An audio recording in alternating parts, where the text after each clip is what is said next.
बिहार की राजनीति में इस समय एक सबसे बड़ा सवाल तेजी से घूम रहा है कि क्या भोजपुरी के पावर स्टार पवन सिंह के साथ एक बार फिर से भारतीय जनता पार्टी कोई बड़ा खेल करने जा रही है।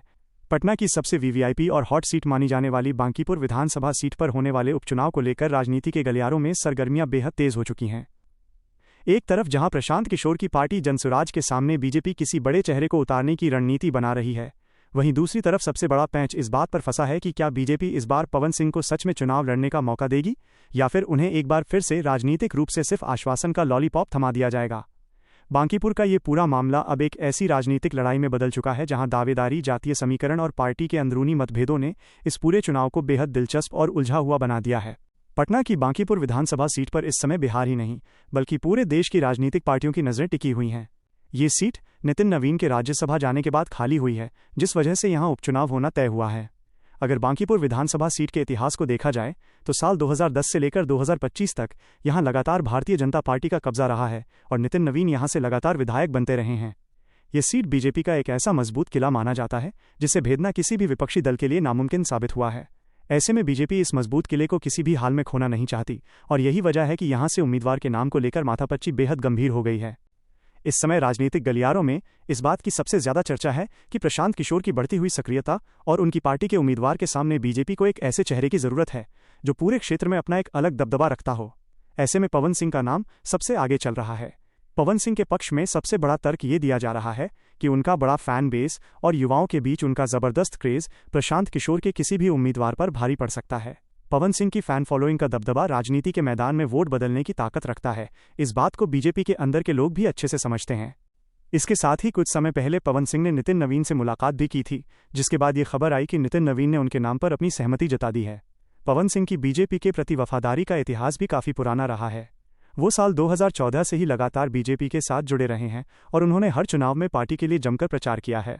हालांकि पिछले चुनावों में उन्हें कई बार टिकट मिलते मिलते बचा और उनके साथ राजनीतिक धोखा हुआ, लेकिन इसके बावजूद उन्होंने खुले तौर पर कभी बीजेपी के खिलाफ कोई ऐसी रणनीति नहीं अपनाई जो पार्टी को नुकसान पहुंचाए।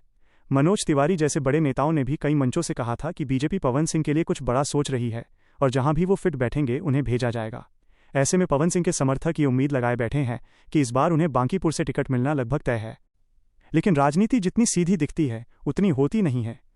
पवन सिंह के रास्ते में सबसे बड़ी दीवार बिहार का जातीय समीकरण बनकर खड़ा हो गया है। बिहार की राजनीति में जाति एक ऐसा फैक्टर है जिसे कोई भी पार्टी नजरअंदाज नहीं कर सकती।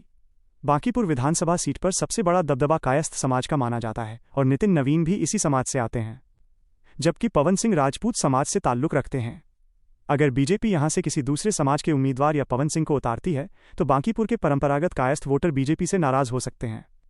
बीजेपी कभी नहीं चाहेगी कि उसके इस पक्के किले में जातीय समीकरण के कारण कोई टूट हो, क्योंकि अगर वोटर नाराज हुए तो बीजेपी का यह मजबूत गढ़ उनके हाथ से निकल सकता है। जातीय समीकरण के अलावा पार्टी के अंदर एक दूसरा बवाल पैराशूट लैंडिंग को लेकर शुरू हो गया है। बीजेपी के लोकल और स्थानीय कार्यकर्ताओं का साफ मानना है कि जो नेता जमीन पर दिन रात मेहनत कर रहे हैं उन्हें छोड़कर किसी बाहरी सेलिब्रिटी को लाकर अचानक टिकट दे देना बिल्कुल गलत होगा। कार्यकर्ताओं के अंदर इस बात को लेकर अंदर ही अंदर भारी गुस्सा है।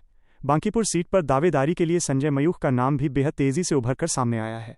संजय मयूख बीजेपी के एक पुराने और स्थानीय नेता हैं जिन्होंने क्षेत्र में काफी समय बिताया है और संगठन के लिए काम किया है। कार्यकर्ताओं का एक बड़ा धड़ा संजय मयूख का समर्थन कर रहा है और उनका कहना है कि स्थानीय नेता को ही मौका मिलना चाहिए, ना कि किसी पैराशूट कैंडिडेट को। इस पूरे मामले में एक और अंदरूनी राजनीति सामने आ रही है जो बिहार में परिवारवाद की राजनीति से जुड़ी है। राजनीतिक सूत्रों के हवाले से ये बात भी निकलकर सामने आ रही है कि नितिन नवीन के परिवार या उनके किसी करीबी रिश्तेदार को भी इस सीट से चुनाव लड़ाने की अंदरूनी तैयारी चल रही है। हालांकि इस बात की कोई आधिकारिक पुष्टि नहीं हुई है, लेकिन राजनीति में बिना धुएं के आग नहीं लगती। नितिन नवीन ने भले ही ऊपर से पवन सिंह के नाम पर हाँ कही हो, लेकिन उनके मन में भी अपने किसी पारिवारिक सदस्य को आगे बढ़ाने की इच्छा हो सकती है। इसके साथ ही पवन सिंह का एक पुराना बयान भी उनके रास्ते में रोड़ा बन रहा है। कुछ समय पहले जब उनसे विधानसभा चुनाव लड़ने के बारे में पूछा गया था तो उन्होंने खुद कहा था कि वो विधानसभा चुनाव जैसे छोटे स्तर पर लड़ने के लिए राजनीति में नहीं आए हैं। उनका झुकाव राज्यसभा या बड़ी राजनीति की तरफ है। उनका ये बयान अब उनके विरोधी उन्हीं के खिलाफ इस्तेमाल कर रहे हैं कि जब उन्हें खुद विधानसभा में रुचि ही नहीं थी तो अब उन्हें टिकट क्यों दिया जाए। ऐसे में अब पूरा मामला बेहद पेचीदा और गंभीर हो चुका है। एक तरफ पवन सिंह का फैन फॉलोइंग और उनका क्रेज है तो दूसरी तरफ संजय मयूख का स्थानीय समर्थन और सबसे बड़ा जातीय समीकरण है।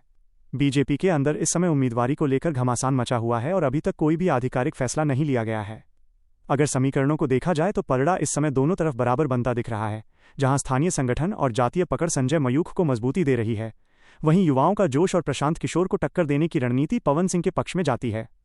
अब देखना यह होगा कि बीजेपी अपने इस सबसे मजबूत गढ़ को बचाने के लिए क्या अंतिम रणनीति अपनाती है और क्या पवन सिंह को सच में चुनाव में उतारा जाता है या उन्हें इस बार भी निराशा ही हाथ लगती है।